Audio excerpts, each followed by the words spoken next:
그들이 예루살렘에 가까이 가서 감람산 벳박에 이르렀을 때 예수께서 두 제자를 보내시며 너희는 맞은편 마을로 가라.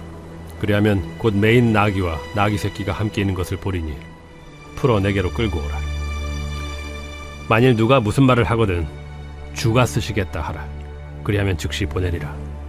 이는 선지자를 통하여 하신 말씀을 이루려 하심이라. 시온 딸에게 이르기를 내 왕이 내게 임하나니 그는 겸손하여 나귀 곧 멍에 매는 짐승의 새끼를 탔도다 하라. 제자들이 가서 예수께서 명하신 대로 하여 나귀와 나귀 새끼를 끌고 와서 자기들의 겉옷을 그 위에 얹음에 예수께서 그 위에 타시니 무리의 대다수는 그들의 겉옷을 길에 펴고 다른 이들은 나뭇가지를 베어 길에 펴고 앞에서 가고 뒤에서 따르는 무리가 소리 높여 이르되 호산나 다윗의 자손이여 찬송하리로다. 주의 이름으로 오시는 이여 가장 높은 곳에서 호산나. 예수께서 예루살렘에 들어가시니 온 성이 소동하여 이는 누구냐? 갈릴리 나사렛에서 나온 선지자 예수라. 할렐루야. 오늘도 하나님의 말씀을 마음에 새기고 기쁨으로 순종하는 복된 한날 되시길 축복합니다. 예수님과 제자 무리들은 며칠간의 여행을 마치고 드디어 예루살렘에 도착하게 되었습니다. 그곳은 감람산이었고 작은 골짜기 건너편으로는 예루살렘이 보이는 가까운 동네였습니다. 예수님께서는 걸어오시던 그대로 예루살렘에 걸어서 입성할 수도 있었지만 구약의 예언을 이루시기 위하여 나귀 새끼를 준비하라고 하셨습니다. 1절입니다. 그들이 예루살렘에 가까이 가서 감람산 벳박에 이르렀을 때에 예수께서 두 제자를 보내시며 이르시되 너희는 맞은편 마을로 가라. 그리하면 곧 매인 나귀와 나귀 새끼가 함께 있는 것을 보리니 풀어 내게로 끌고 오라. 예수님께서는 남의 것을 그냥 가져오라는 당황스러운 말씀을 하셨습니다. 나귀가 한두 푼짜리도 아니고 재산의 큰 비중을 차지하는 가축일 텐데 그것을 그냥 가져오라는 것입니다. 제자들의 반문이 예상되셨는지 이어서 이렇게 말씀하십니다. 3절입니다. 만일 누가 무슨 말을 하거든 주가 쓰시겠다 하라. 그리하면 즉시 보내리라 하시니 이는 선지자를 통하여 하신 말씀을 이루려 하심이라. 일러스되 시온 딸에게 이르기를 내 왕이 내게 임하나니 그는 겸손하여 나귀 곧 멍에 매는 짐승의 새끼를 탔도다 하라 하였느니라. 예수님은 이 땅의 모든 것을 마음대로 하실 수 있는 전능자이시며 창조주이시며 만유의 주인이십니다. 그래서 모든 것이 주님의 것이기에 주가 쓰시겠다고 하시면 주님이 쓰실 수 있는 것입니다. 그럼에도 우리 주님은 겸손한 왕이시기에 군대와 말들을 동원하지 않고 멍이 매는 짐승의 새끼, 작고 초라한 나귀의 새끼를 타고자 하셨습니다. 이렇게 예수님은 예루살렘에 입성하실 때 자신이 모든 것의 주인이심을 선포하시며 동시에 가장 낮은 곳으로 임한 겸손의 왕이심을 나타내 보이셨습니다. 예수님께서는 겸손함을 나타내시되 단순히 나귀만 타신 것은 또 아닙니다. 빌립보서 2장 8절의 말씀처럼 자기를 낮추사 십자가에 달려 죽기까지 복종하신 겸손이었습니다.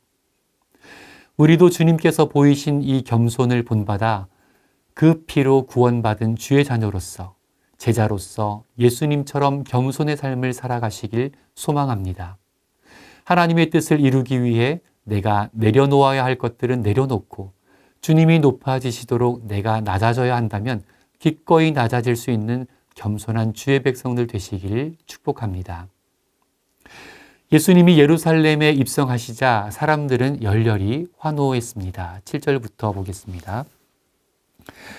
나귀와 나귀 새끼를 끌고 와서 자기들의 겉옷을 그 위에 얹음에 예수께서 그 위에 타시니 무리의 대다수는 그들의 겉옷을 길에 펴고 다른 이들은 나뭇가지를 베어 길에 펴고 앞에서 가고 뒤에서 따르는 무리가 소리 높여 이르되 호산나 다윗의 자손이여 찬송하리로다. 주의 이름으로 오시는 이여 가장 높은 곳에서 호산나 하더라. 겉옷을 길에 폈다는 것은 왕에 대한 복종을 뜻하고 종려나무 가지는 승리를 상징합니다. 옷을 깔고 종려나무 가지를 흔들며 외쳤습니다. 호산나, 호산나. 마치 왕 앞에서, 승리한 왕 앞에서 외치듯 그렇게 호산나를 외쳤습니다. 호산나의 뜻은 이제 구원하소서입니다.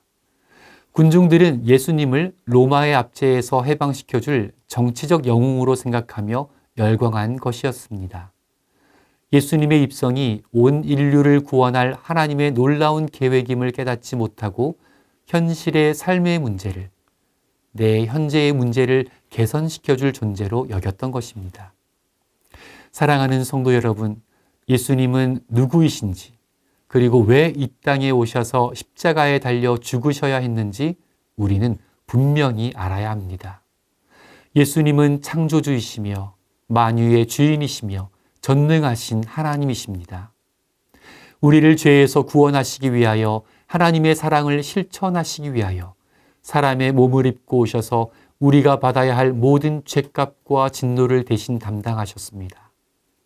십자가에 달려 죽기까지 우리를 사랑하시고 묵묵히 순종하신 예수님. 오늘도 날마다 이 사실을 기억하며 마음에 새기며 주님의 뜻을 따라 살아가는 신실한 주의 백성들 되시기를 간절히 소망합니다. 기도하겠습니다. 겸손의 왕으로 오신 예수님, 만유의 주인이신 예수님, 가장 높은 곳에서 존귀와 영광을 받으셔야 할 주님께서 우리를 구원하고 우리를 죄에서 건지시기 위하여 가장 낮은 곳으로 임하여 십자가를 지시고 십자가에 달려 죽기까지 사랑하신 그 사랑을 베풀어 주심에 감사드립니다.